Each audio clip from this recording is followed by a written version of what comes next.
গাছের মধ্যে একটা বাড়ি নির্মাণ করা হয়েছে, দেখুন খুব সুন্দর। আজকে এসছি রবীন্দ্র ভবন মংপু।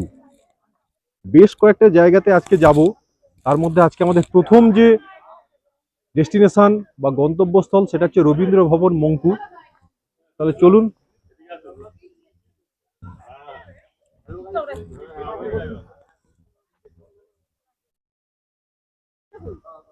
বেশ কয়েকটা জায়গায় আজকে যাব, অনেকগুলো প্রোগ্রাম আছে আজকে, এবং আমাদের আজকে গন্তব্যস্থল লাস্ট হচ্ছে শিটং। শিটংয়ে গিয়ে আজকে আমরা থাকবো, যাতে করে আগামীকাল আমাদের যাত্রাটা খুব সুন্দর হয়। তো আজকে আমাদের প্রথম যে গন্তব্যস্থল হয়েছে সেটা হচ্ছে রবীন্দ্র ভবন মংপুতে আছে। তার মধ্যে বর্তমানে আমরা প্রবেশ করেছি, আর ঘুরে দেখাবো এই পুরো জায়গাটা। আপনারা ভিডিওটা দেখতে থাকুন। এই মুহূর্তে আমি দাঁড়িয়ে আছি বিশ্বকবি রবীন্দ্রনাথ ঠাকুরের যে একটি বাড়ি আছে মংপুতে, তার ঠিক সামনে। আমি এই বাড়িটা ঘুরিয়ে দেখাচ্ছি, তার সঙ্গে এই বাড়ির যে ইতিহাস বা বিশ্বকবি রবীন্দ্রনাথ ঠাকুরের সঙ্গে এই বাড়ির যে সম্পর্ক, সেটাও আমি আপনাদেরকে বলছি।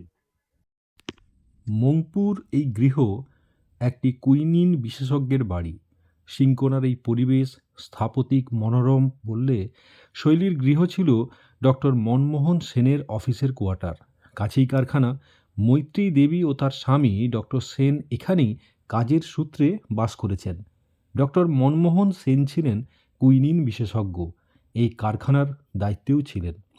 সামনের বাগান, শিলাতল, বিস্তৃত পাহাড়, আকাশ ও আলো বাতাস, অরণ্য, প্রকৃতি সমন্বিত, মানুষের কাজের ছন্দে ভরপুর নির্মিত পরিবেশ ও বাংলো শৈলীর এই গৃহ স্থাপত্য কবির বিশেষ পছন্দের ছিল।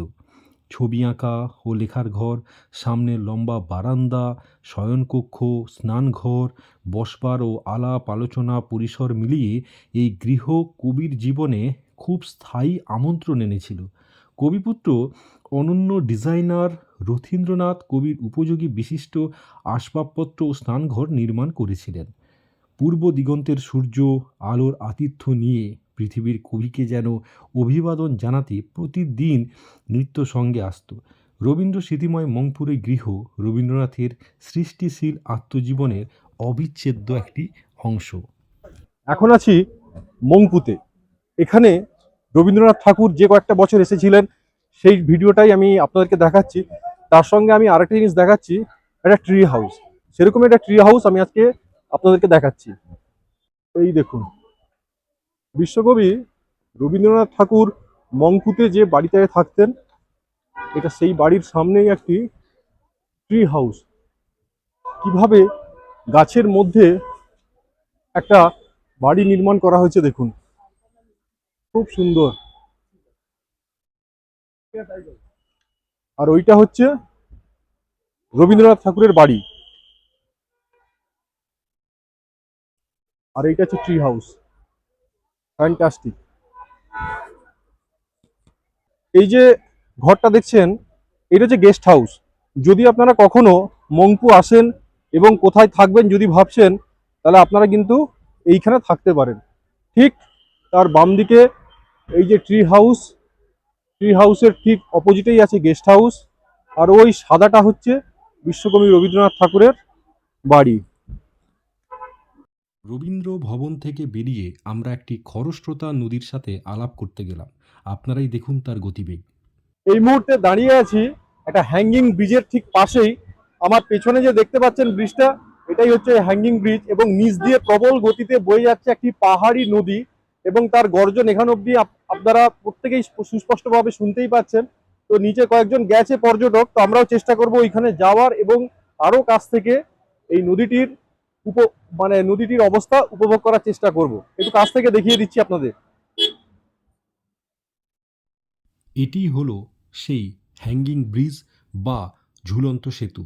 বর্তমানে এই সেতুতে কাউকে উঠতে দেওয়া হয় না, শুধুমাত্র দেখার জন্যই রাখা আছে। ওইটি হচ্ছে হ্যাঙ্গিং ব্রিজ, ওইটি হ্যাঙ্গিং ব্রিজ। আর নিচে যাচ্ছে সব পর্যটকরা, প্রচুর প্রবল গতিতে বইছে। দাঁড়ান, এইখানে রাখছে।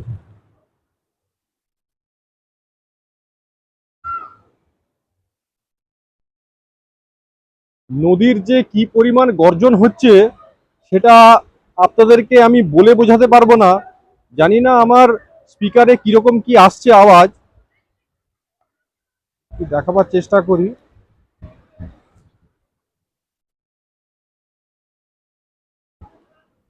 এই দেখুন,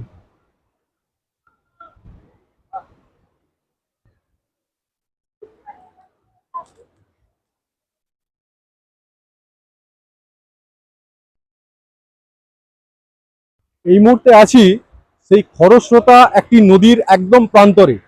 নদীটা এই যে আমার পেছনে। তো আমরা ধীরে ধীরে আস্তে আস্তে করে এইভাবে করে নদীর কাছে যাওয়ার চেষ্টা করব এবং নদীর যে মানে উগ্রতা সেইটা চাক্ষুষ দেখার চেষ্টা করব। এই হচ্ছে ওই পথ, ধীরে ধীরে নামতে হবে। এই সেই খরস্রোতা নদী, প্রচন্ড বেগ, প্রচন্ড গর্জন করছে।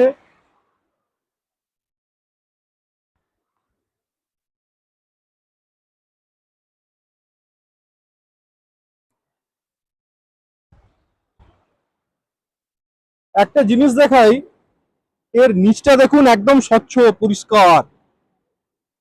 নিচে কি আছে না আছে বেশ পরিষ্কার বোঝা যাচ্ছে, একদম প্রমিনেন্ট।